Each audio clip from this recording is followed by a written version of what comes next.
Hello friends, welcome to Samina's kitchen. ಇವತ್ತಿನ recipe ಕುಂಬಳಕಾಯಿ ಪಲ್ಯ. ಅಕ್ಕಿ ರೊಟ್ಟಿ ಜೊತೆ ತುಂಬ ಟೇಸ್ಟಿಯಾಗಿರುತ್ತೆ. ನೀವು ಒಂದ್ಸಲ ಟ್ರೈ ಮಾಡಿ. ಈ ಥರನೇ ಸಿಂಪಲ್ ಆ್ಯಂಡ್ ಟೇಸ್ಟಿ ರೆಸಿಪೀಸ್ ಬೇಕಂದರೆ ಸಮೀನಾಸ್ ಕಿಚನ್ ಕನ್ನಡಗೆ ಸಬ್ಸ್ಕ್ರೈಬ್ ಮಾಡಿ. ಬನ್ನಿ ಫ್ರೆಂಡ್ಸ್, ಇವತ್ತಿನ ರೆಸಿಪಿ ಶುರು ಮಾಡೋಣ. ಸಾಮಗ್ರಿ ನೋಡ್ಕೊಳ್ಳೋಣ. ನಾನು ಅರ್ಧ kg ಅಷ್ಟು ಕುಂಬಳಕಾಯಿ ತಗೊಂಡಿದ್ದೀನಿ. ನೋಡಿ, ಈ ಥರ ಚಿಕ್ಕದಾಗಿ ಪೀಸ್ ಕಟ್ ಮಾಡಿ ಇಟ್ಕೊಂಡಿದ್ದೀನಿ. 2 ಈರುಳ್ಳಿ ಮೀಡಿಯಂ ಸೈಜ್ ಕಟ್ ಮಾಡ್ಕೊಂಡು ಇಟ್ಕೊಂಡಿದ್ದೀನಿ, ಈ ತರ ಸಣ್ಣದು.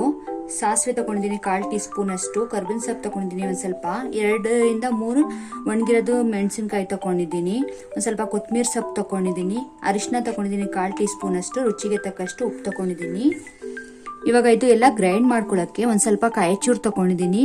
1 ಬೆಳ್ಳುಳ್ಳಿ ಅಷ್ಟು ನಾನು ಬಿಡಿಸಿ ಇಟ್ಕೊಂಡಿದ್ದೀನಿ. 5 ಇಂದ 6 ಅಷ್ಟು ಒಣಗಿರೋದು ಮೆಣಸಿನಕಾಯಿ ತಗೊಂಡಿದ್ದೀನಿ. 1 ಟೇಬಲ್ ಸ್ಪೂನ್ ಅಷ್ಟು ಜೀರಿಗೆ ತಗೊಂಡಿದ್ದೀನಿ. ಒಂದ್ ಸ್ವಲ್ಪ ಹುರಿದು ಇಟ್ಕೊಂಡಿದ್ದೀನಿ.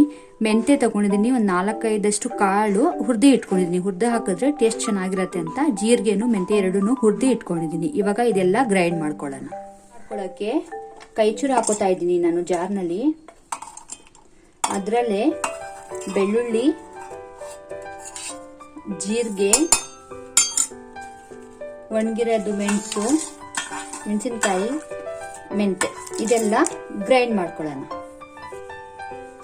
ಇವಾಗ ಗ್ರೈಂಡ್ ಮಾಡಿ ಆಗಿದೆ ನೋಡಿ. ಗ್ರೈಂಡ್ ಮಾಡುವಾಗ ಒಂದ್ ಸ್ವಲ್ಪ ನೀರು ಹಾಕೋಬೇಡಿ.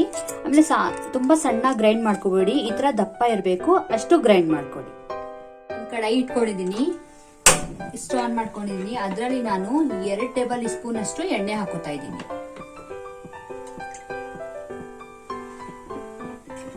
ಇವಾಗ ಎಣ್ಣೆ ಬಿಸಿಯಾಗಿದೆ. ಅದರಲ್ಲಿ ನಾನು ಸಾಸಿವೆ ಹಾಕೋತಾ ಇದ್ದೀನಿ.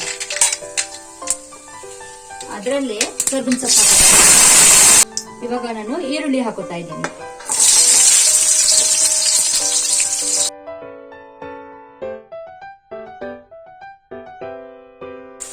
ಅದರಲ್ಲಿ ನಾನು ಒಣಗಿರೋದು ಮೆಣಸಿದೆಲ್ಲ ಅದು ಹಾಕೋತಾ ಇದ್ದೀನಿ. ಈರುಳ್ಳಿ ಫ್ರೈ ಆದ್ಮೇಲೆ ಹಾಕೋತಾ ಇದ್ದೀನಿ, ಯಾಕಂದ್ರೆ ಇಲ್ಲಂದ್ರೆ ಕಲರ್ ಚೇಂಜ್ ಆಗುತ್ತೆ ಅಂತ. ಇವಾಗ ನಾವು ಗ್ರೈಂಡ್ ಮಾಡಿದ್ವಲ್ಲ ಆ ಮಸಾಲೆ ಹಾಕೋತಾ ಇದ್ದೀನಿ.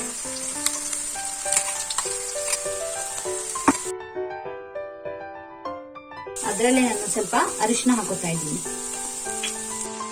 ಇದು ಕುಂಬಳಕಾಯಿ ಕಟ್ ಮಾಡಿ ಇಟ್ಕೊಂಡಿದ್ದಲ್ಲ, ಆ ಕುಂಬಳಕಾಯಿ ಹಾಕೋತಾ ಇದ್ದೀನಿ. ನೋಡಿ, ಇದು ಚೆನ್ನಾಗಿ ಮಿಕ್ಸ್ ಮಾಡಿ ಆಗಿದೆ. ಅದರಲ್ಲೇ ನಾನು ರುಚಿಗೆ ತಕ್ಕಷ್ಟು ಉಪ್ಪು ಹಾಕೋತಾ ಇದ್ದೀನಿ. ಇವಾಗ ನಾನು ಗ್ರೈಂಡ್ ಮಾಡಿದ ಜಾರ್ನಲ್ಲಿ ಒಂದು ಅರ್ಧ ಜಾರ್ ಅಷ್ಟು ನಾನು ನೀರು ಹಾಕೋತಾ ಇದ್ದೀನಿ. ಅದರಲ್ಲೇ ಕೊತ್ತಂಬರಿ ಸೊಪ್ಪು ಹಾಕೋತಾ ಇದ್ದೀನಿ. ಇವಾಗ ಇದು ಚೆನ್ನಾಗಿ ಮಿಕ್ಸ್ ಮಾಡ್ಬಿಡೋಣ. ಮುಚ್ಚಿ ಇಡ್ತಾ ಇದ್ದೀನಿ. ಫ್ಲೇಮ್ ಜಾಸ್ತಿನೇ ಇರಲಿ. ಮಧ್ಯದಲ್ಲಿ ಒಂದ್ಸಲ ಮಿಕ್ಸ್ ಮಾಡ್ಕೊಳ್ಳೋಣ. 5 ನಿಮಿಷ ಆಗಿದೆ. ಕುಂಬಳಕಾಯಿ ಬೆಂದಿದೆ ಅಂತ ಚೆಕ್ ಮಾಡ್ಕೊಳ್ಳೋಣ. ಇಲ್ಲಿ ಕುಂಬಳಕಾಯಿ ನಂದು ಅರ್ಧ ಅಷ್ಟು ಬೆಂದಿದೆ. ಇನ್ನೊಂದು ಸ್ವಲ್ಪ ಬೇಯಿಸ್ಕೋಬೇಕು ನಾವು. ಇವಾಗ ಉಪ್ಪು ಚೆಕ್ ಮಾಡಿ ನೀವು ಈ ಟೈಮ್ನಲ್ಲಿ ಉಪ್ಪು ಹಾಕೊಳ್ಳಿ. ನಮ್ದು ಉಪ್ಪು ಒಂದ್ ಸ್ವಲ್ಪ ಕಮ್ಮಿ ಅನಿಸ್ತಾ ಇದೆ, ಅದಕ್ಕೆ ಒಂದ್ ಸ್ವಲ್ಪ ನಾನು ಉಪ್ಪು ಹಾಕೋತಾ ಇದ್ದೀನಿ.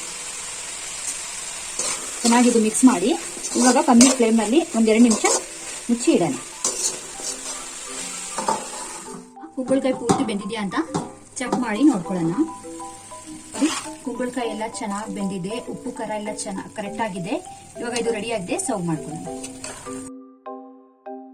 ಬಿಸಿ ಬಿಸಿ ಕುಂಬಳಕಾಯಿ ಜೊತೆ ಅಕ್ಕಿ ರೊಟ್ಟಿ ರೆಡಿ ಆಗಿದೆ. ಇದ್ರ ಕಾಂಬಿನೇಷನ್ ತುಂಬಾ ಚೆನ್ನಾಗಿರುತ್ತೆ. ನೀವು ಟ್ರೈ ಮಾಡಿ, ಖಂಡಿತವಾಗ್ಲೂ ಚೆನ್ನಾಗಿರುತ್ತೆ. ವಿಡಿಯೋ ನಿಮ್ಗೂ ಇಷ್ಟ ಆಗಿದೆ ಅಂತ ಅನ್ಕೊಂಡಿದ್ದೀನಿ. ಇಷ್ಟ ಆಗಿದ್ರೆ ಲೈಕ್, ಶೇರ್, ಕಮೆಂಟ್ ಮಾಡಿ. ನಮ್ಮ ಚಾನಲ್ಗೆ ಸಬ್ಸ್ಕ್ರೈಬ್ ಮಾಡಿ.